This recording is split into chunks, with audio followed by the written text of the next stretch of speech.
ഓം നമോ ഭഗവതേ വാസുദേവായ.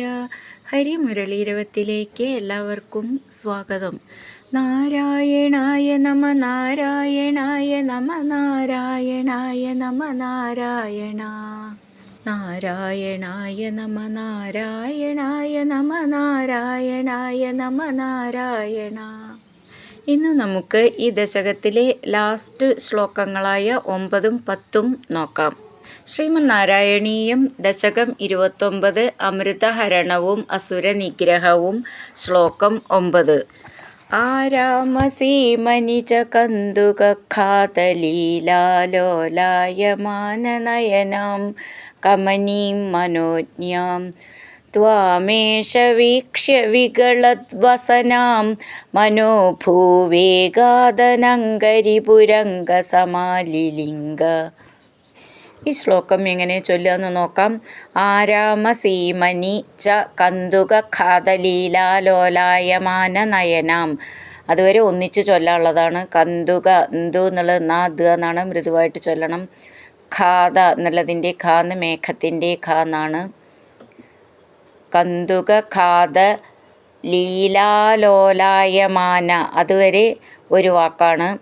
പിന്നെ നയനാം, നാം എന്ന് നീട്ടിയിട്ട് മുർക്കം, കമനീം നീട്ടിയിട്ട് മുർക്കം, മനോജ്ഞാം അവിടെയും നീട്ടിയിട്ട് മുർക്കം, ജ്ഞ എന്നുള്ളത് ജ ജ്ഞ എന്നാണ്. ത്വാം ഏഷ ത്വാമേഷ വീക്ഷ്യ ക്ഷ്യ എന്നുള്ള അക്ഷരം നന്നായിട്ട് ഊന്നി പറയണം.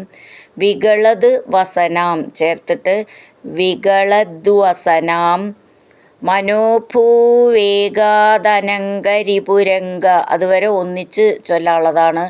മനോഭൂ വേഗാത് അനങ്കരിപുർ അംഗ അത് ചേർത്തിട്ടാണ് മനോഭൂവേഗാദനങ്കരിപുരംഗ. ഭൂ എന്നുള്ള അക്ഷരം നന്നായിട്ട് ഊന്നി പറയാനുള്ളതാണ്. സമാലിലിംഗ അങ്ങനെ നിർത്താം. ആരാമസീമനി ച കന്തുകഘാതലീലാലോലായമാനനയനാം കമനീം മനോജ്ഞാം ത്വാമേഷ വീക്ഷ്യ വികളദ്വസനാം മനോഭൂവേഗാദനങ്കരിപുരംഗ സമാലിലിംഗ. അടുത്തത് 10ാമത്തെ ശ്ലോകം. ഭൂയോപി വിദ്രുതവതീമുപധാവ്യ ദേവോ വീര്യപ്രമോക്ഷവികസത്പരമാർത്ഥബോധ ത്വന്മാനിതസ്തവ മഹത്വമുവാച ദേവ്യൈ തത്താദൃശസ്ത്വമവവാദനികേതനാഥ. ഈ ശ്ലോകം എങ്ങനെ ചൊല്ലുകയെന്ന് നോക്കാം. ഭൂയ അപി ഭൂയോപി ഭൂ എന്നുള്ള അക്ഷരം നന്നായിട്ട് ഊന്നി പറയണം. വിദ്രുതവതീം ഉപധാവ്യ വിദ്രുതവതീമുപധാവ്യ ധ എന്നുള്ള അക്ഷരം നന്നായിട്ട് ഊന്നി പറയണം. ദേവോ വീര്യപ്രമോക്ഷ വികസത് അതൊന്നിച്ച് ചൊല്ലണം വാക്ക്. പ്രമോക്ഷ എന്നുള്ളതിൻ്റെ ക്ഷ എന്ന് നന്നായിട്ട് ഊന്നി പറയണം. പരമാർത്ഥബോധ അവിടെ വിസർഗമുണ്ട്. പരമാർത്ഥബോധ അപ്പോൾ വിസർഗം പറയണം. പരമാർത്ഥ എന്നുള്ളതിൻ്റെ അർത്ഥം എന്നൊക്കെ ഉള്ള ധാന്ന് നന്നായിട്ട് ഊന്നി പറയണം. ബോധ എന്നുള്ളതിൻ്റെ ധനത്തിൻ്റെ ധ എന്നാണ്, അതും നന്നായിട്ട് ഊന്നി പറയാനുള്ളതാണ്. ത്വന്മാനിത തവ ചേർത്തിട്ട് ത്വന്മാനിതസ്തവ മഹത്വം ഉവാച ചേർത്തിട്ട് മഹത്വമുവാച ദേവ്യൈ തത്താദൃശ ത്വം അവ ചേർത്തിട്ട് തത്താദൃശസ്ത്വമവ വാദനികേതനാഥ. ഥ എന്നുള്ളത് കഥ എന്നൊക്കെ ഉള്ളതിലത്തെ ഥ എന്നാണ്, നന്നായിട്ട് ഊന്നി പറയണം. അങ്ങനെ നിർത്താം.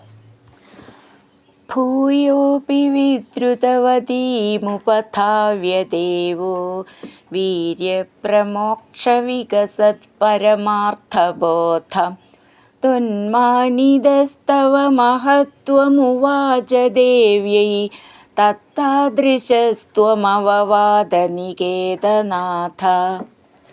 ഹരിനാരായണ ഗോവിന്ദ ജയ നാരായണ ഗോവിന്ദ. ഹരിനാരായണ ജയ നാരായണ ഗോവിന്ദ ഗോവിന്ദ ഗോവിന്ദ.